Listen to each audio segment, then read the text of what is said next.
నమస్తే. Welcome to reality check. ప్రస్తుతం మనతో పాటు ఉన్నారు పొలిటికల్ అనలిస్ట్ పురుషోత్తం రెడ్డి గారు. సార్ నమస్తే అండి. నమస్తే సార్ గారు. సార్ ప్రస్తుతానికి అమరావతిలో జరిగిన ఇష్యూ మనం చూసాం. రైతులకు భూ కేటాయింపులు లాటరీ సిస్టంలో చేయడానికి వెళ్ళారు సిఆర్డీఏలో. సో అక్కడ రైతులు దాన్ని వ్యతిరేకించడం, శ్మశానాల దగ్గర మాకు భూములు ఇస్తున్నారు, ఇచ్చిన భూములే ఇస్తున్నారు అంటూ చాలా ఆరోపణలు చేశారు. పెద్ద రచ్చ రచ్చ జరిగింది. ఏం చెప్తారు మీరు ఫస్ట్ ఆఫ్ ఆల్? అంటే ఒకటి, అమరావతి రైతులు ఏం ఆశిస్తున్నారు, అనే దానికన్నా ఏమి ఆశ పెట్టాము, ఇప్పుడు గ్రౌండ్ లో జరుగుతున్న దానికి ఉన్న వ్యత్యాసం ఇది. అంటే మనం అమరావతి రాజధానికి సంబంధించి ఎంపిక చేసుకున్నప్పుడు దాదాపు రైతుల నుంచి 33,000 ఎకరాల భూమిని తీసుకున్నారు. డబ్బులు మన దగ్గర లేవు కాబట్టి ప్రపంచంలో ఇది ఒక కొత్త విధానంగా ల్యాండ్ పూలింగ్ పేరుతో అవగాహన.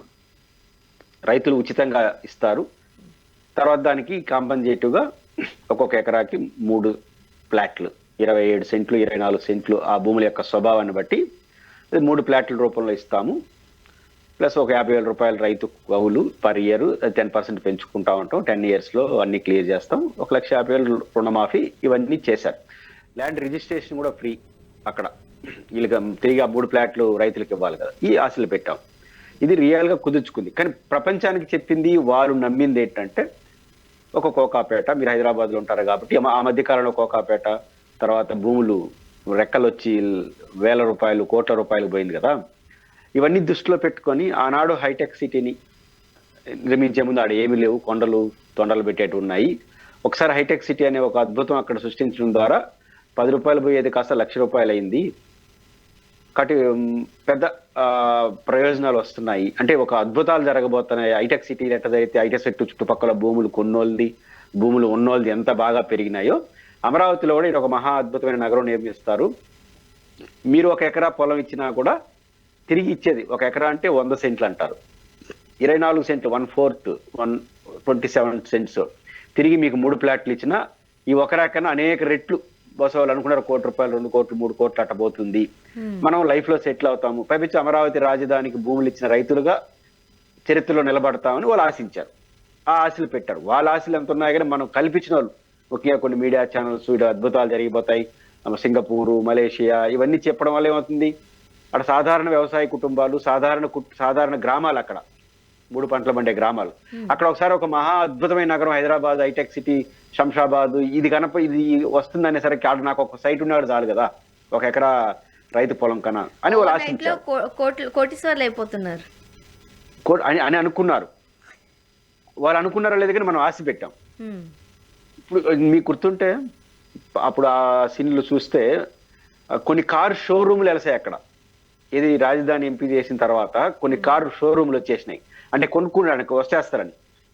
అంటే ఇప్పుడు అప్పుడే ఇంకా 10 ఏళ్ళు కాలేదు, అంత ఓవర్ ఆశలు పెట్టారు. రైతుల్ని మనం తప్పట్టాల్సిన అవసరంలా, ఎందుకంటే రైతులు అమాయకులు పాపం. ఇట్లా జరుగుతుంది. ఒక రాజధాని, ఒక అద్భుతం, ఒక హైటెక్ సిటీ, ఒక ఫైనాన్స్ డిస్ట్రిక్ట్ ఆ రేంజ్ లో రాబోతోంది. దీని చుట్టూ మీకు ఒక సైట్ ఉన్నా కూడా బాగుంటుంది, మీ జీవితం బాగుంటుంది అనే లెవెల్లో మాట్లాడారు. ఫ్యాక్ట్ ఏం జరుగుతుంది, ఇప్పుడు ఏం చేయాలి? అదొక 33,000 ఎకరాలు, ప్రభుత్వ భూమి ఒక 10-15,000 ఎకరాలు, తర్వాత ఇంకా చెరువులు, ఆ వాగులు వంకలు అన్ని కలుపుకుంటే ఒక 50,000-62,000 ఎకరాలు ఒక క్లబ్ గా తయారైంది. ఇప్పుడు రైతులు ఆందోళన ఏంటంటే ఈ 3 ప్లాట్లు ఇస్తారు కదా, ఈ 3 ప్లాట్లలో ఒక ప్లాట్ కమర్షియల్ ఏరియా, 2 ప్లాట్లు హౌసింగ్ ఏరియా. రైతు ఏం ఆశిస్తాడు, 2 ప్లాట్ల హౌసింగ్ ఏరియాలో ఒక ఏరియాలో హౌస్ కట్టుకుంటాం, ఇంకొక హౌస్ ఏరియాని అమ్ముకుంటాం. కమర్షియల్ ఏరియాలో ఎవరికో ఒకరికి ఇస్తే వాళ్ళు మంచి రెంట్లు ఇస్తారు. అక్కడ మంచి సిటీ వస్తుంది కదా అంచనా. ఆ సిటీ పక్కన 50 సెంట్లు 50 అంకణాలంటే బ్రహ్మాండంగా ఉన్నట్టు. మీ హైదరాబాద్ లెవెల్లో రాసుకుంటే నెలకు ఒక 2 లక్షలు 3 లక్షలు రెంట్లు వస్తాయి. ఆ రేంజ్ ఉంటుంది. కానీ కమర్షియల్ ఏరియా అంటే అట్లా. ఇవన్నీ జరగాలి అంటే ఫస్ట్ ఏం చేయాలి, 53,000 ఎకరాలని క్లియర్ చేయాలి.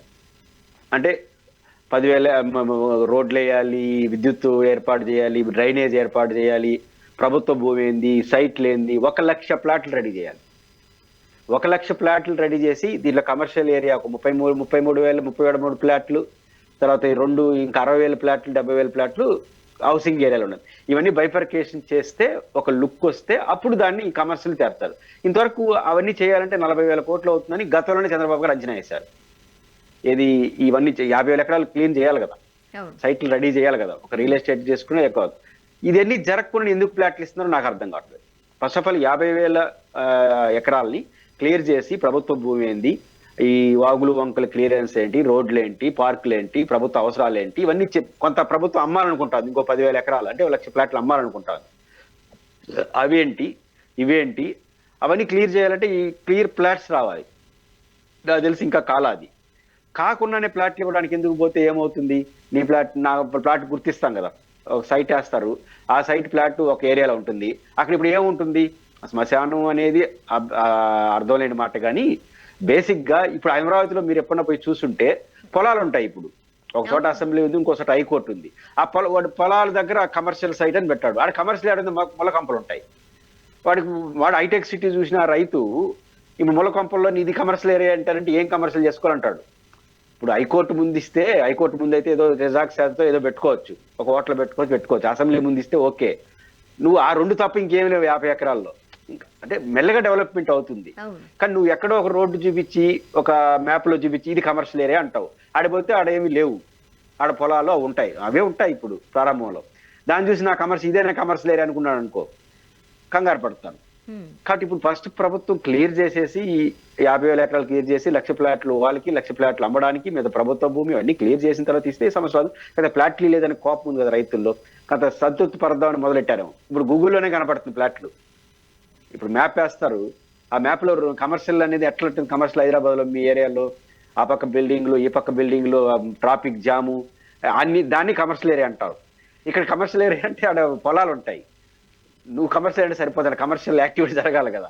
కాబట్టి రైతులు ఖచ్చితంగా మనం అంత ఆశలు కల్పించినాం, వాళ్ళ పొలాన్ని ప్రభుత్వానికి ఇచ్చేసినారు కాబట్టి ఆ రేంజ్ చూస్తారు. బట్ ఇది కొంచెం క్రిటికలే ప్రభుత్వానికి. ఇది సెట్ అయ్యేంత వరకు, ఈ వాతావరణం వచ్చేంత వరకు రైతుల నుంచి ఆ సవాళ్ళు వదులుతాయి. నా కమర్షియల్ ఏరియా గడేంద్ర స్వామి ఎట్టుందో వాడు చూస్తాడు. కాబట్టి ఇట్లాంటి పరిస్థితులు ఉంటాయి. ఇంకా కొంతకాలం పాటు ఈ గందరగోళం అయితే కొనుక్కుంది. మనకు కారణం మనం ఏదో చేస్తామని వాళ్ళకి ఆశ కల్పించడం వల్ల వచ్చిన సమస్య. ఇప్పుడు లాటరీ సిస్టమ్ త్రూ ఇదంతా చేయడం కూడా రైతులకి పెద్దగా ఇష్టపడడం లేదు, ఇది కూడా గట్టిగానే వినిపిస్తోంది. ఏంటి లాటరీ సిస్టమ్ వల్ల? లాటరీ సిస్టమ్ తప్ప ఇంకో పరిష్కారం లేదు. ఇప్పుడు 1,00,000 ప్లాట్లు, ఇప్పుడు మీరు నేను ఉంటాము, ప్రభుత్వం ఇచ్చింది అనుకోండి సైట్, ప్రభుత్వం యొక్క అధికారులే స్వర్ణ గారు మీకు పలానా ప్లాట్ రాయించండి అనుకో, మీరు జర్నలిస్ట్ కాబట్టి నేను అనలిస్ట్ కాబట్టి కొంచెం పైరివీలు చేసుకుని ఏం చేస్తాం, మంచి ఏరియాలో తీసుకునేస్తాం, అంతే కదా. రాజకీయ నాయకులు ఇవి మళ్ళీ లేనిపోని పంటలు వస్తాయి. అందువల్ల ఆ ప్లాట్లు ఆన్లైన్ లేదా లాటరీ సిస్టమ్ బెటర్. ఎందుకంటే ఇప్పుడు ఒకటి కమర్షియల్ ఏరియా 30,000 ప్లాట్లు, హౌసింగ్ ఏరియా 60,000 ప్లాట్లు ఎక్కడో సైడ్ పోవాల్సిందే. ఒకరికి మంచి అసెంబ్లీ దగ్గర రావచ్చు, ఇంకొకరికి హైకోర్టు దగ్గర రావచ్చు, ఇంకొకరికి అన్నో రావచ్చు, దాని వాడు శ్మశానం అంటాడు. కాబట్టి ఇప్పుడు మనం మాన్యువల్ గా ఇస్తే మీరు నేను పైరవీ చేస్తాం కదా, ఇది పంచాయతీ వస్తుంది. కాబట్టి లాటరీ సిస్టమ్ అనివార్యం. లాటరీ సిస్టమ్ వీళ్ళు భయం ఏంటంటే లాటరీ సిస్టమ్ ఏ మూల పడేస్తారని వీళ్ళు భయం. ఏదో ఊహించింది ఏదో జరుగుతుంది కదా. కాబట్టి లాటరీ సిస్టమ్ అనివార్యం, దాన్ని ఎవరు తప్పట్టాల్సిన అవసరం లేదు. బట్ మన ఆశలు అవి కావు. రెండోది, ఇప్పుడు అమరావతి రాజధాని ప్రభుత్వం అనుకున్నట్టుగా కొన్ని మీడియా ఛానళ్ళు ఊహా చిత్రాలు గీసినట్టుగా 40 ఏళ్ళకి 50 ఏళ్ళకు జరిగే పని ఇప్పుడే పెట్టేసినారు. కాబట్టి ఇప్పుడే పెట్టేసిన తర్వాత ఏమవుతుంది, ఎక్కడ అంటారు? ఒక అసెంబ్లీ ఏరియా ఒకటి ఉంది, నేను చూశాను ఆ ఏరియా. కాబట్టి అసెంబ్లీ ఏరియా కొంచెం గ్లామర్గా కనిపిస్తుంది, తర్వాత హైకోర్టు ఏరియా కొంచెం గ్లామర్గా కనిపిస్తుంది, సెక్రటరియట్ అసెంబ్లీ ఒకే చోట ఉంది. బహుశా ఇప్పుడు బ్యాంకులు శంకుస్థాపన చేసినారు. ఆ రోజుకు ఈ రోజు పోతే మొన్న పోయినప్పుడు చూశాను, ఆ బ్యాంకులకు శంకుస్థాపన శిలాపలకలు ఉన్నాయి. మళ్ళీ ఆ బ్యాంకులు ఎప్పుడు వస్తాయో తెలియదు. ఆ పక్కన కొంచెం గ్లామర్గా అనిపిస్తుంది. ఈ 5-6 ఏరియాలో తప్ప మీ తేడా గ్లామర్ కనపడదు. కనపడినప్పుడు నన్ను నాకు మూల వేసేస్తే నేనేం చేసేది కమర్షియల్ ప్లాట్ అని బాధపడతాడు అతను.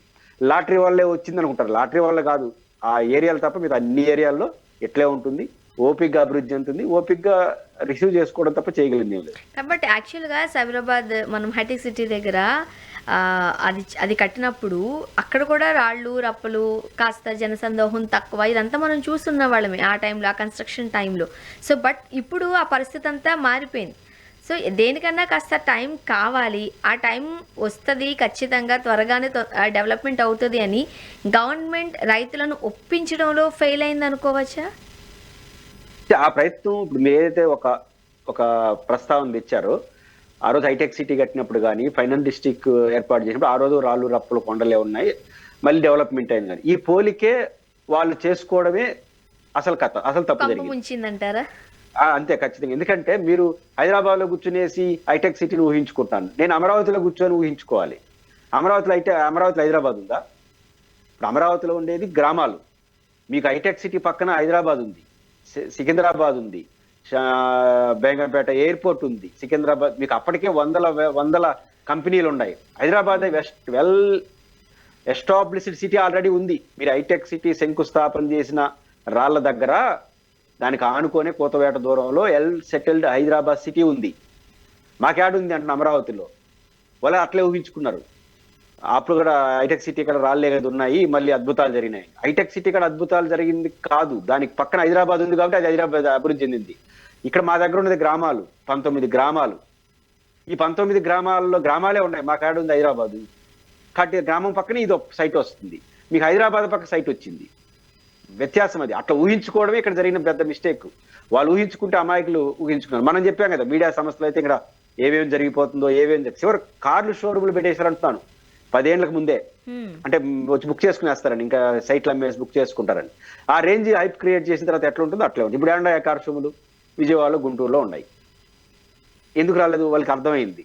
కాబట్టి ఇట్లా ఊహల్లో వెళ్ళడం వల్ల వచ్చిన పంచాయతీ ఇదంతా. ఓకే, ఇప్పుడు మరీ ముఖ్యంగా రైతులు కూడా చాలా గట్టిగానే నిలబడ్డారు. ఇది ఒక రకంగా చెప్పాలంటే ఒక 2-3 నెలల నుంచి మనం చూసినట్టే 3rd టైము 4th టైము రైతులు తిరగబడడం, గట్టిగా వాయిస్ వినిపించడం, రైతుల్ని మంత్రులను కూడా చూడకుండా నిలదీస్తున్నారు. అంటే వాళ్ళు ఆందోళన చెందడానికి ప్రభుత్వ వైఖరి కారణం. అంటే అమరావతిలో ఎప్పుడవుతుంది అనేది ఒక ఆందోళన ఉంది. 12 ఏళ్ళు అయిపోయింది. యాక్చువల్గా మన ఒప్పందం ప్రకారం అమరావతి రైతులకు 50,000 రూపాయలు పర్ ఇయర్ కౌలు, ప్రతి సంవత్సరం 10% పెంచుకుంటూ పోవాలి విత్ 10 years. ఆ లోపల ప్లాట్లు ఇచ్చేవాలి. ఇప్పుడు 12 ఏళ్ళు అయింది, ప్లాట్లు ఇవ్వడమే స్టార్ట్ కాల. అనుమానం స్టార్ట్ అవుతుంది కదా. మళ్ళీ ఒక అనుమానం, ఇంకొక అదనపు అనుమానం ఉంది కదా, అనధికారిక అనుమానం. మళ్ళీ జగన్ వస్తే 3 ఏళ్ళ తర్వాత ఇదొక అనుమానం. ఆ 33,000 ఎకరాల రైతులు బాధింది. ఇప్పుడు అదనంగా కొత్త అనుమానం ప్రభుత్వం పెట్టింది. జగన్ గారు అనుమానం, వాస్తవ అనుమానాలు పక్కన పెడితే చంద్రబాబు గారు చెప్పిన కొత్త అనుమానం ఏంటి? ఇంకో 40,000 ఎకరాలు తీసుకుంటాడు. ఇది మాకు తీసుకున్న 33,000 ఎకరాల పరిస్థితి ఎట్టు తయారైతే 12 సంవత్సరాలైనా కూడా ఏమీ అతిగతి లేకపోతే మళ్ళీ ఇంకో 40,000 ఎకరాలు తీసుకుంటే ఆ మాయలో పడ్డారంటే దాని చుట్టూ తిరుగుతా అంటే మాకెప్పుడు ప్లాట్ ఇచ్చేది, వాళ్ళకి ఎప్పుడు ప్లాట్ ఇచ్చేది, వాళ్ళకి అనుమానం వీళ్ళపైన, వీళ్ళేమనో వాళ్ళపైన. కాబట్టి మా 12 ఏళ్ళైనా మా పరిస్థితి ఇంకా ఒక రూట్ రాలేదు. కొత్తగా ఒక 40,000 ఎకరాలు తీసుకుంటున్నారు అంటున్నారు. మళ్ళీ వాళ్ళకి ఎప్పుడు ఇచ్చే, వాళ్ళకి ఇదే సిద్ధాంతం కదా, 3 ఫ్లాట్లు కౌలు, ఇదే సిద్ధాంతం వస్తుంది. ఈ పరిస్థితి వచ్చినప్పుడు మా పరిస్థితి ఏమవుతుంది? దాని మాయలో పడిపోతే ప్రభుత్వం ఒకవేళ వద్దు అన్నామంటే అది మున్సిపాలిటీ అవుతుంది అంటున్నారు. మేము హైటెక్ సిటీ అవుతుందని మేము ప్రోత్సహిస్తే కొత్తగా 40,000 ఎకరాలు ఇకపోతే అది మున్సిపాలిటీ అవుతుందని ముఖ్యమంత్రి గారు అంటున్నారు. అంటే కొత్తగా ఈ 33,000 ఎకరాల రైతుల ఆందోళన అది. మేము అనుకున్నాం 33,000 ఎకరాలు ఇచ్చేస్తే హైటెక్ సిటీ అయిపోతుంది, కోకాపేట అవుతుంది, ఆ పక్క సైట్ అనుకున్నారు. కానీ ఇప్పుడు ఏమైంది? అది కాకపోగా పొరపాటు కొత్తగా 40,000 ఎకరాలు ఇకపోతే మీది మున్సిపాలిటీ అవుతుంది అంటున్నాడు చంద్రబాబు నాయుడు గారు. ఈ ఊడి పరిస్థితి కానీ కొత్త అనుమానాలు ఇవి. కాబట్టి ఎప్పుడైతే 40,000 ఎకరాలు అదనంగా తీసుకోవాలని ప్రభుత్వం నిర్ణయించుకునిందో అప్పుడు ఆందోళన, మా తొందరగా తేల్చండి, ఒకసారి మా ప్లాట్లు కానీ ఈకపోతే మీరు ఆ పనిలో పడిపోతే మమ్మల్ని పూర్తిగా మర్చిపోతారు అనే ఉద్దేశంతో ఆందోళన ఎక్కువైంది. నెక్స్ట్ విజయసాయిరెడ్డి గారు ఈడీ విచారణకు వెళ్ళొచ్చిన తర్వాత కొన్ని ఆసక్తికరమైన వ్యాఖ్యలు చేశారు. మనం 1 by 1 మాట్లాడదాం. ప్రతి పాయింట్ ఇంపార్టెంట్, ప్రతి సెంటెన్స్ ఇక్కడ. ఇప్పుడు ఏదైతే మద్యం కుంభకోణం ఉందో అది ఖచ్చితంగా జగన్మోహన్ రెడ్డి గారికి సంబంధం లేదు, ఆయన అలా చేసే వ్యక్తి కాదు అని అన్నారు. ఫస్ట్ ఎలా చూడాలి? ఆయనకి తెలిసి ఇవి జరగవు అన్నారు. సోనా గారు, బేసిక్ గా విజయసాయిరెడ్డి గారు పొలిటీషియన్. ఆయన రాజకీయాలు విరమించుతాను, వ్యవసాయం చేస్తాను అని అనొచ్చు, కానీ ఆయన రాజకీయ వ్యవసాయం చేస్తున్నాడు. కాబట్టి మళ్ళీ ప్రత్యక్ష రాజకీయాలకు మళ్ళీ ఇంకొత్త రోజుల్లో మీకు జర్నలిస్టులకి చెప్తానని చెప్పాడు. మరి మీరే చెప్పాలి ఆయన ఏం చెప్తాడు. బేసిక్ గా ఆయన ప్యూర్ పొలిటికల్ గా పార్టీ క్యాడర్ మనోభావాన్ని టచ్ చేస్తున్నాడు. తనకున్న కోపాన్ని ప్రదర్శిస్తున్నాడు. పార్టీ శ్రేణుల యొక్క మనోభావాన్ని టచ్ చేస్తున్నాడు. ఏంటి ఇదేని మీకు గమ్మత్తు అనొచ్చు. పార్టీ శ్రేణుల్లో ఒక అభిప్రాయం ఉంది. ఫ్యాక్ట్ పక్కన పెట్టేద్దాం. జగన్మోహన్ రెడ్డి గారు మమ్మల్ని కలవట్లేదు, ఇది ఉంది కదా. వైఎస్ఆర్ కాంగ్రెస్ పార్టీలో శ్రేణులకి జగన్ గారికి ఆ గ్యాప్ అయితే ఉంది కదా. ఆ గ్యాప్ కారణం ఏమనుకుంటున్నారు? కోటరీ అనుకుంటున్నారు. ఏ క్వార్టర్ అయినా కావచ్చు, క్వార్టరీ అనుకుంటున్నారు. నా దృష్టిలో 2 క్వార్టరీలు. జగన్ గారు చుట్టూ ఉన్న క్వార్టరీ ఒకటి, నియోజకవర్గాల్లోని ఎమ్మెల్యేలు, జిల్లా ఎమ్మెల్యేలు ఈ ఎమ్మెల్యేలు కూడా బాని ఊరిని వాళ్ళు ఆ క్వార్టరీ సంగతి దేవుడు ఎరుగు. ఇక్కడ ఎమ్మెల్యేలు కూడా వాళ్ళ అనుమతి లేకుండా ఊరుపోలేరు కదా. కాబట్టి జగన్మోహన్ రెడ్డి గారికి నియోజకవర్గంలో ఎమ్మెల్యే ఒక అడ్డంకి, రాజశేఖర రెడ్డి గారిని కలిసినట్టు కలవలేకపోవడానికి, హెడ్ క్వార్టర్లో ఆ లీడర్షిప్ ఒక ఆటంకి అనే ఒక ప్రచారం ఉంది. అది నిజానిజాలు ఎలా ఉన్నా కొంత వాస్తవం ఏంటంటే జగన్మోహన్ రెడ్డి గారు కేడర్కి అందుబాటులో లేడు, అది క్లియర్ కనిపిస్తా ఉంది. ఇట్లాంటి నేపథ్యం ఇది 2 ఉన్నప్పుడు విజయసాయి రెడ్డి గారు గురి చూసి దాన్నే కొడుతున్నాడు. ఏమని? అతనికి సహచర కోటరీ సభ్యులపైన కోపం ఉంది. సహచర కోటరీ అంటున్నాను నేను, 24లో ఓడిపోయేంత వరకు ఆ కోటరీలో ఈయన కూడా సభ్యుడే కదా. ఆయన కూడా అన్నాడు, జనరల్ మీతో అన్నాడు, ఏమన్నాడు, నన్ను కూడా కోటరీ అని మీరు అనొచ్చు అని అంటూ చెప్పాడు. ఎస్ కోటరీని నన్ను మెల్లమెల్లగా తరివేసినారు అని చెప్పుకొచ్చి వచ్చాడు. బట్ మెదమెడగా ఆయన సహచర కోటరీ సభ్యులపైన ఆయన తీవ్రమైనటువంటి కోపం ఉంది. ఆ కోపాన్ని ప్రదర్శించాలనుకుంటున్నాడు. మొదటి దశలో ప్రదర్శించాడు, అది పెద్దగా క్లిక్ కాల, రూట్ మార్చారు. ఇక ఆ రూట్ ఏంటంటే కేడర్ని టచ్ చేస్తున్నాడు. అంటే జగన్మోహన్ రెడ్డి చాలా మంచి వ్యక్తి, కేడర్ కూడా అదే అనుకుంటున్నారు, జగన్మోహన్ రెడ్డి గారు మంచి వ్యక్తి, ప్రజలకి మాకు ఏదో చేయాలనుకుంటున్నాడు, ఆయన చేయనీయట్లేదు, ఆయనకి రాంగ్ సలహాలు ఇస్తున్నారు అని కేడర్ కూడా అనుకున్నారు. 24లో ఓడిపోవడానికి కేడర్ అనుకుంటున్న కారణాలు ఇప్పుడు అదే ఆయన మాట్లాడుతున్నారు. అయితే కేడర్ విజయసాయి రెడ్డి గారు కరెక్ట్ అనుకుంటారా అని మీరు అనొచ్చు. విజయసాయి రెడ్డి గారు కూడా క్వార్టర్లో సభ్యుడే అయినట్టు వరకు, కాబట్టి ఈయన మాత్రం మహా గొప్ప చెప్పాడా అని కేడర్ అనుకోరా అని మీరు అనొచ్చు. కానీ కేడర్ ఎట్ట అనుకుంటారంటే ఎవరో ఒకరు మాట్లాడుతున్నారు కదా, ఆయన పట్ల నాకు ఏ అభిప్రాయం ఉండొచ్చు, నా బాధ ఆయన కూడా చెప్తున్నాడు కదా. విజయసాయి రెడ్డి గారి బాధ సహచర కోటరీ ఇంతవరకు, కేడర్ బాధ మమ్మల్ని కలవలేని కోటరీ. కోటరీ అనేది కామన్ గా కనిపిస్తోంది కాబట్టి కేడర్ బాధ ఆయన బాధ కలిపి కొడతారు. అందువల్ల ఏమవుతుంది, కేడర్ లో ఒక చర్చ ఏమి నడుస్తుందంటే విజయసాయి రెడ్డి కరెక్టా కాదా, తప్ప కాదా వేరే సంగతి, కానీ విజయసాయి రెడ్డి గారు చెప్పే విషయాల్లో ఏదో రీజన్ ఉంది, జగన్ గారు ఆలోచించాలి అనే చర్చ మాత్రం మొదలైంది. మీకు గుర్తుంటే విజయసాయి రెడ్డి గారు పార్టీ నుంచి రాజీనామా జరిపినప్పుడు, కొన్ని ఆరోపణలు చేసినప్పుడు వైసీపీ కేడర్లో వ్యతిరేకత ఎక్కువ వచ్చింది. కాబట్టి మీరు social media, YCP social media చూడండి, విజయసాయి రెడ్డి తీవ్రంగా విమర్శించారు. నువ్వు కరెక్ట్ టైంలో వెళ్ళిపోతున్నావు, నాయకుడిని వదిలేసి, ఇది విమర్శించారు. అందులో మద్యం కేసులో ఒక రకంగా ప్రభుత్వానికి దగ్గర అయిపోయినాడు, ఈయన ఇన్ఫర్మేషన్ ఇచ్చేస్తున్నాడు, తర్వాత దాన్ని ఏమంటారు, ప్రభుత్వానికి సరెండర్ ఉంటారు కదా, సిట్ విచారణలో ముద్ద ఆ పాత్ర పోషిస్తున్నాడు అని నెగిటివ్ యాటిట్యూడ్ పోయింది. కానీ ఇప్పుడు ఇంకో మాట కూడా చాలా క్లియర్ గా మాట్లాడుతున్నాడు. అసలు జగన్మోహన్ రెడ్డి గారికి మీరు అడిగిన ప్రశ్నలో కీలకమైంది, జగన్ గారికి దీంతో సంబంధం ఉండదు, కాబట్టి ఆ దిశ నేను సిట్టికి చెప్పినాను, జగన్ గారికి ఇది తెలిసే అవకాశం లేదు, కానీ కోటరీ ఇట్లా చేసి ఉండొచ్చు అని ఇండైరెక్ట్ గా చెప్తున్నారు. ఇప్పుడు ఆయన చాలా గట్టిగా చెప్తున్న మాట ఏంటంటే జగన్మోహన్ రెడ్డి ఇలాంటివి ఒప్పుకోరు, ఆయనకి తెలిసి జరగకపోవచ్చు అన్నారే తప్ప కుంభకోణం అయితే జరగలేదు అని అనట్లేదు కదా. మేబీ కుంభకోణం కూడా జరిగి ఉండకపోవచ్చు, జరిగి ఉంటే ఆయన కారణం కాదు, జరిగి ఉండకపోవచ్చు, జరిగి ఉంటే దానికి జగన్ గారు అయితే అలౌ చేయడు. జగన్ గారికి తెలియకుండా జరుగుతుందా?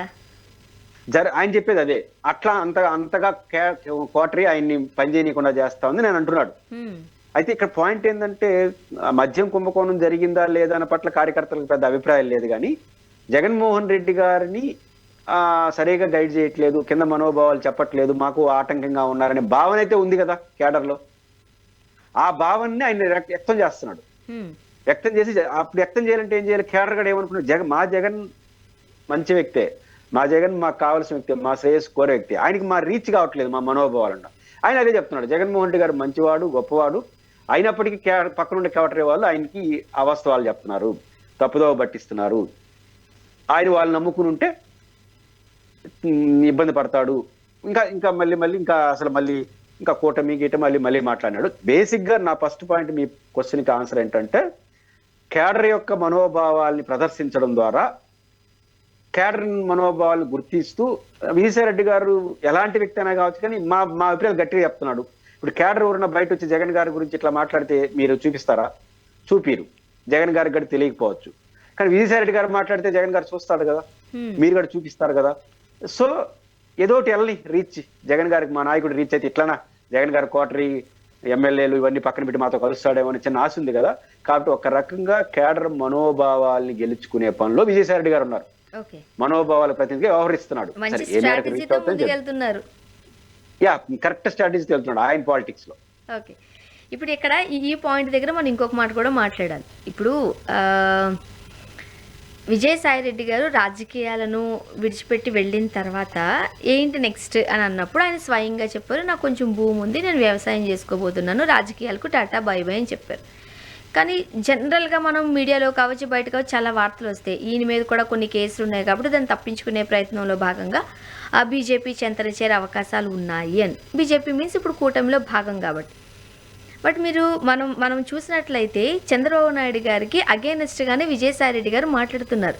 నాకు విశాఖలో చాలా భూములు ఉన్నాయంటున్నారు, వాటిని ఎక్కడున్నాయో ఆరోపించడం కాదు నిరూపించాలి అని. అంటే ఈ సన్నిహిత బంధవ్యాలు ఇటు తెలుగుదేశంతో కానీ అటు బీజేపీతో కానీ కొనసాగిస్తున్నట్లుగా అనిపించలేదు. ఏమంటారు? కరెక్ట్ పాలిటిక్స్ అంటే వైసీపీ వాళ్ళ అభ్యంతరం చెప్పచ్చు, వైసీపీ యాంగిల్లో కరెక్ట్ కాకపోవచ్చు. ఒక పొలిటీషియన్ గా తన లక్ష్యం ఏంటి? తన చుట్టూ ఉన్న కోటరీ తనని పక్కన పెట్టింది, జగన్ గారికి లేనిపోయింది చెప్పని ఆయన అంటున్నాడు. బయటికి లోపల ఏం జరిగిందో మనకు తెలియదు. బట్ ఆయన టార్గెట్ ఎవరు? జగన్ గారి కోటరీ, జగన్ గారి చుట్టూ ఈ ప్రజెంట్ కోటరీ, ఆ రోజు కోటరీ ఆయన లెక్కలో మాట్లాడితే. దాన్ని టార్గెట్ చేయాలంటే వైఎస్ఆర్సీపీ కార్యకర్తల్లో విజయసాయి రెడ్డి గారు మాట్లాడుతున్న కరెక్టే కదనే భావాన్ని ఎక్కించాలి. భావాన్ని ఎక్కిస్తే ఏమవుతుంది? జగన్ గారు మానసికంగా ఇబ్బంది పడతాడు. విజయసాయి రెడ్డి గారు చెప్పింది కరెక్టే కదా అని కేడర్ అంతా అనుకునింది అనుకోండి, డిఫెన్స్ లో పడుతుంది పార్టీ. ఆ పని చేస్తే అప్పుడు ఆయన ఒత్తిడి పెరుగుతుంది. అది చేయాలంటే ఆయన చంద్రబాబు మంచోడు అన్నారంటే ఇంకోటి అంటే కుదరదు కదా. చంద్రబాబు మంచి వ్యక్తి కాదు, అన్యాయంగా ఆరోపణలు చేస్తున్నాడు, కుట్రలు దుర్మార్గంగా వ్యవహరిస్తున్నాడు. At the same time Jagan చాలా మంచి వ్యక్తి. ఈ రెండు చెప్పడం ద్వారా వైసీపీ కార్యకర్తలు ఇదేగా చెప్తాను, జగన్ గారు మంచి వ్యక్తి, చంద్రబాబు గారు సరిగ్గా పరిపాలించలేదు, టార్గెట్ చేస్తున్నాడు. ఆ రెండు ఆయన చెప్తున్నాడు. కారణం కోటరీ అంటున్నాడు. కాబట్టి ఆయన టార్గెట్ మీరు మనకు డైరెక్ట్ కనపడేది కోటరీ కాదు, ఆయన టార్గెట్ నేరుగా పార్టీ శ్రేణులు. పార్టీ శ్రేణులు టార్గెట్ అంటే నెగటివ్ కాదు, పార్టీ శ్రేణులు మా గురించి మాట్లాడుతున్నాడు విజయసాయి రెడ్డి అనుకోవాలి. అందుకే చూడండి, నేను ఎంతమంది చెప్పినట్టు ఎక్కడ సోషల్ మీడియాలో విజయసాయి రెడ్డిని తిడతా వైసీపీకి నాయకత్వం ఎవరు, నాయకత్వం నుండి వాళ్ళు మాట్లాడతారని చూద్దాం. ఇంకా 2 రోజుల్లో ఈ రోజు స్టార్ట్ అయింది. కానీ సగటు సాధారణ వైసీపీ కార్యకర్తలు ఎవరు ఆయన ఏమనట్లేదు.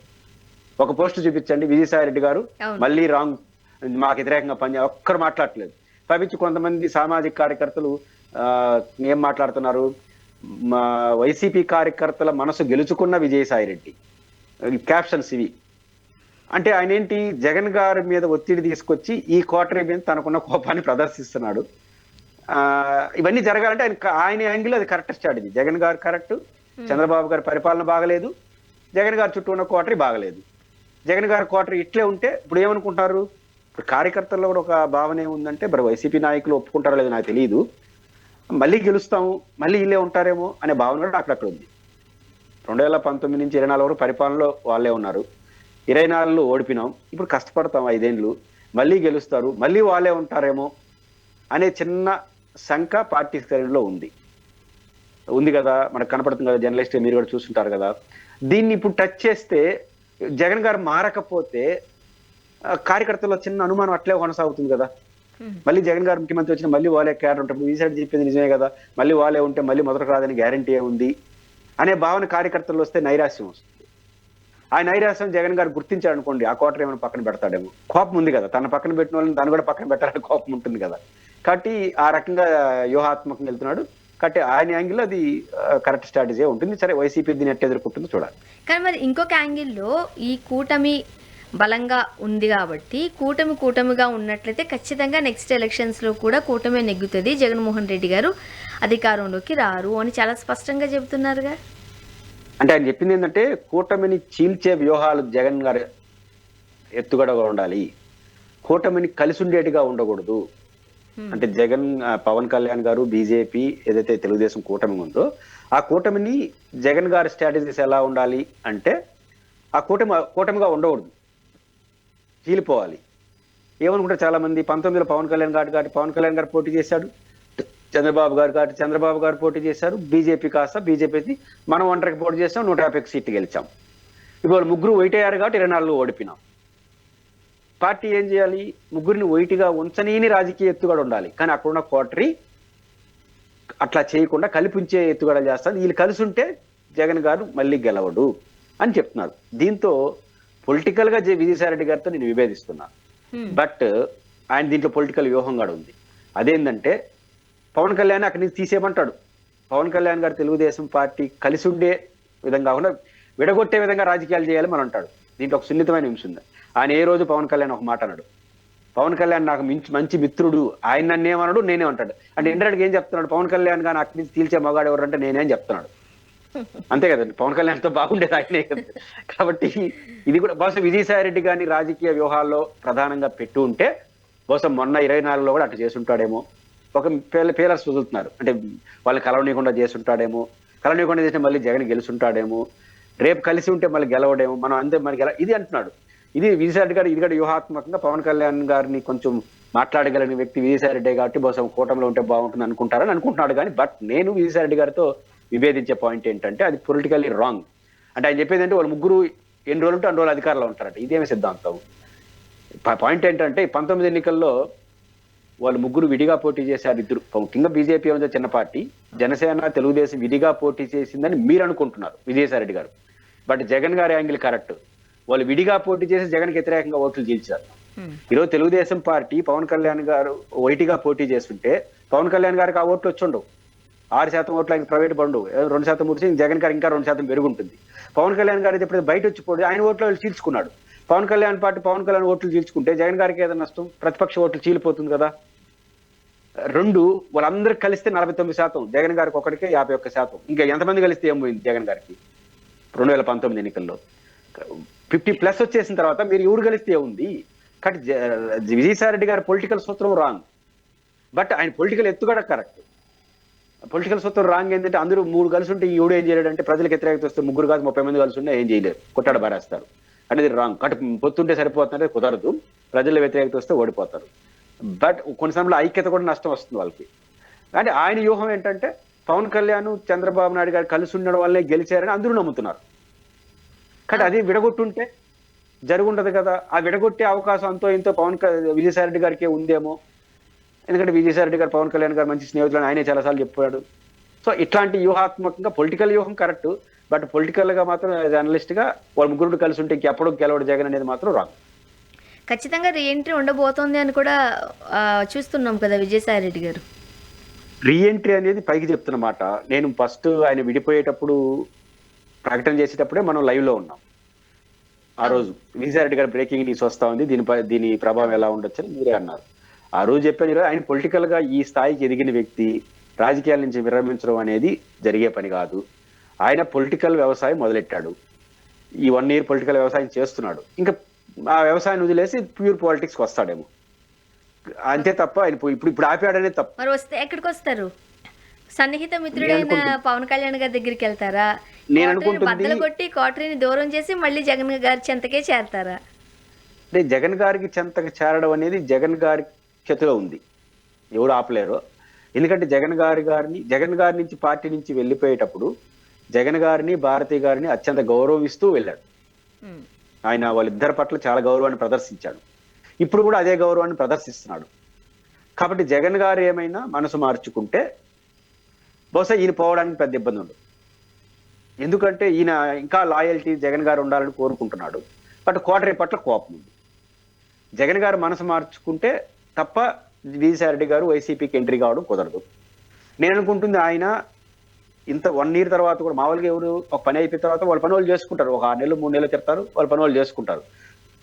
ఇది మళ్ళీ మొదలెట్టింది ఏంటి, కోటరీ మొదలెడుతున్నాడు. కాబట్టి ఆయన కోటరీ పని యుద్ధమే రాజకీయంగా చేస్తాడు అని నేను అనుకుంటున్నాను. ఆయన ఇంకో పార్టీలో చేరిపోతే మళ్ళీ కోటరీని ఏం అనలేడు, నీ పన్ను చూసుకో అంటారు. ఇప్పుడు ఆయన న్యూట్రల్ గా ఉన్నాడు కాబట్టి విజయసాయిరెడ్డి గారు చెప్పేది నిజమైన క్యాడర్ అనుకుంటా ఉంది. తెలుగుదేశంలో జనసేనలో చేరి కోటరీ బాగాలేదంటే మీ పని చూసుకోండి అంటారు, క్యాడర్ యాక్సెప్ట్ చేయరు.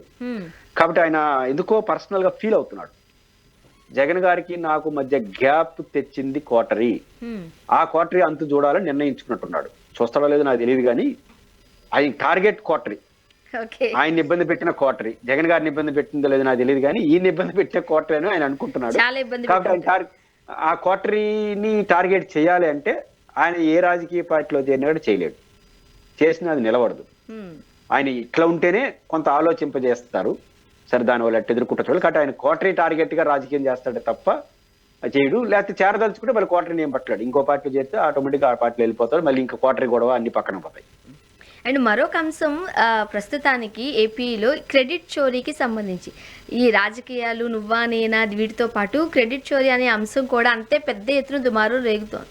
మరొకసారి భూ రీసర్వేకి చేస్తున్నామంటూ చంద్రబాబు నాయుడు గారు చెప్పడం, 400 కోట్లు విడుదల చేసే టైంలో మరొకసారి ఈ క్రెడిట్ చోరీ అనే రచ్చ మొదలవుతుంది. అంటే జగన్మోహన్ రెడ్డి గారు తన హయాంలోనే 1/3 దాన్ని కంప్లీట్ చేసేసారు. అప్పట్లో కేంద్ర ప్రభుత్వం కూడా కితాబ్ ఇచ్చింది. ఇవన్నీ మనం చూసిన నేపథ్యంలో ఇప్పుడు మళ్ళీ దానికి సంబంధించి ఓ పేరు మార్చో ఇంకోటో తీసుకొచ్చి ఈరోజు చంద్రబాబు నాయుడు గారు తెరపైకి తీసుకొస్తున్నారు. ఎలా చూడాలి క్రెడిట్ చోరీ అనే దాన్ని? అంటే క్రెడిట్ చోరీ అనేది గతంలో చాలా రోజుల నుంచి మాట్లాడుతున్నాము, కానీ ల్యాండ్ టైటిల్ యాక్ట్, సమగ్ర భూ సర్వే కొత్త పేరు, ఇది కొంత భిన్నంగా చూడాలి. జగన్ గారు అధికారంలో ఉన్నప్పుడు ల్యాండ్ టైటిల్ యాక్ట్ ముందుకు వచ్చింది.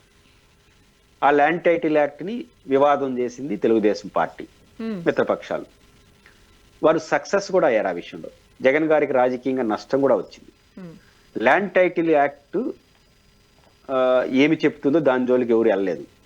జగన్ గారు నిన్న ప్రెస్ మీట్ లో సుదీర్ఘంగా వివరించారు. బహుశా ముఖ్యమంత్రి ఉన్నప్పుడు ఇది చేస్తుంటే బాగానే ఉండేది ఆయనకి, అప్పుడేం పట్టించుకోవాలా. పాయింట్ ఏంటంటే ల్యాండ్ టైటిల్ యాక్ట్ ఒక అద్భుతం. ఎందుకంటే ల్యాండ్ సర్వే కానీ, మీరు పాస్బుక్ పాతది చూడండి, మీ హక్కు అని ఉండదు, ఎంజాయ్మెంట్ అంటారు, అనుభవ హక్కు అంటారు. అనుభవించే హక్కు మాత్రమే మీకుంది, ఓనర్ కాదు. ల్యాండ్కి సేల్ ఉండదు మీకు. బట్ రేపు ఎప్పుడైనా ప్రభుత్వం తీసుకోవాలనుకుంటే కాంపన్సేషన్ తీసుకోవచ్చు. అంటే మీరు అనుభవ హక్కు తప్ప ఓనర్షిప్ లేని ఆ రకమైన సాంకేతికం అనుకుంటారు. బట్ హక్కు కన్నా, ప్రాథమిక హక్కు కన్నా ఒక అనుభవ హక్కు కానీ మన పాస్బుక్లు ఉంటాయి. రెండు సుదీర్ఘ సంవత్సరాల పాటు, 100 సంవత్సరాల పాటు కూడా కొన్ని భూములు తరాలు కొట్లాడుకుంటా ఉంటారు. రెండు అన్నిటికన్నా మించి నేను కూడా ఒక సందర్భంలో ల్యాండ్కి సంబంధించి సర్వే చేసుకోవడం ట్రై చేస్తే, ఆ సర్వే కోసం రసీదు కట్టి వాళ్ళ వెనకాల 36 సార్లు తిరిగి అవసరం ఎమ్మెల్యేకి ఫోన్ చేయించుకొని ఆ సర్వే రావాలంటే, వచ్చి సర్వే చేయాలంటే మనం డబ్బు కట్టాలి, ఇంకేదైనా ఉంటే అదనంగా ఇవ్వాలి, తీసుకొని రావడం కోసం చాలా ప్రాణం తోక్కొస్తుంది ఒక సర్వే చేసుకోవాలంటే. ఇలాంటి వాతావరణం ఉన్నటువంటి రాష్ట్రంలో జగన్మోహన్ రెడ్డి గారు ఒక సాహసం చేసి కేంద్ర ప్రభుత్వం తీసుకున్న మార్గదర్శకాలు దృష్టిలో పెట్టుకొని సమగ్ర భూ చట్టం తీసుకురావడం కోసం survey land title act, land title ఇస్తుంది. అంటే ప్రభుత్వమే, నేను చెప్పాను కదా, సర్వే చేసుకోవాలంటే ఒక సర్వే దగ్గర పోయి చలానా కట్టి వాళ్ళకి ఏదైనా అదనంగా ఇచ్చి ఎవరో రికమెండ్ చేసుకుంటే తప్ప రాని సర్వేయర్లు కాస్త కొన్ని 100 మంది సర్వేయర్లు నియమించి ప్రభుత్వమే రైతు దగ్గరకు పంపించి ఉచితంగా సర్వే చేయించి రాళ్ళ నాటించి ఇది నీ పట్టా అని పాస్బుక్ ఇచ్చారు. ఇది ఒక విప్లవం, అద్భుతం. అందువల్ల కేంద్ర ప్రభుత్వం కేంద్ర ప్రభుత్వం కొంచెం ప్రోత్సాహకరణ ఇచ్చింది ఆంధ్రప్రదేశ్ ప్రభుత్వానికి, అభినందిస్తూ. కేంద్రాన్ని ఏ రాష్ట్రం కూడా ముందుకు రాల దీనికి. ఎందుకు? ఆ ల్యాండ్ పట్టుకుంటే భూకంపాలు వస్తాయి, ఏమవుతుందో తెలియదు, రాజకీయంగా నష్టం వస్తుంది. కానీ జగన్ సాహసం చేశాడు. కాబట్టి ఖచ్చితంగా అది ఒక విప్లవాత్మక నిర్ణయం, రాష్ట్రంలో ఆయన చేసే ప్రయత్నం చేశాడు. అయితే ఒక పొలిటికల్ మిస్టేక్ వైసీపీ చేసింది. నిన్న జగన్ గారు అది చెప్పలేదు, అది చెప్పుంటే బాగుండేది. ఒక అంతర్గతంగా ఏమైనా చెప్పుకున్నాడు అని తెలియదు. ఒక 2 చేయకుండా తప్పులు చేశారు పొలిటికల్ గా. నెంబర్ 1, పాస్ పుస్తకం పైన ముఖ్యమంత్రి బొమ్మతో కూడుకున్నటువంటి నవరత్నాల బుక్ పోస్టర్, పాస్బుక్. 2, ఈ సర్వే రాళ్ళ పైన జగనన్న సమగ్ర భూ సెట్ అని రాస్తున్నారు ప్రతి దాన్ని. తెలుగుదేశం ప్రభుత్వం విజయం ఇక్కడ స్వర్ణ గారు బేసిక్ గా, మీకు కూడా ఎప్పుడన్నా పట్టాలు ఉంటే ఆ పట్టా పైన మా అమ్మ నాయన ఫోటో ఉంటాడు ఒప్పుకోం. అది ప్రభుత్వ భద్రే ఉండాలని కోరుకుంటాం. ఆ సెంటిమెంట్ అది భూమి. ఈ నవరత్నాల బొమ్మ, దాంట్లో జగన్ బొమ్మ ఉంటే ఇది హక్కుపోతుందని కాదు, ఒక తెలియని అపనమ్మకం, ఒక అసహనం ప్రజల్లో వస్తుంది. జగన్మోహన్ రెడ్డిని అభిమానించినోడు వస్తుంది. అట్లాంటి దాన్ని తెలుగుదేశం పార్టీ విజయవంతంగా ఏం చేసింది, మొత్తం ప్రభుత్వం తీసుకునేస్తుంది, మీ భూములు మీ కర్మ అని చెప్పేసింది. ఒక్క మొక్కతో అయిపోయింది మొత్తం మటాష్. అది జగన్మోహన్ రెడ్డి గారు నా మీద రాజకీయ కుట్ర చేసినారు, కొంత నష్టపోయినాము.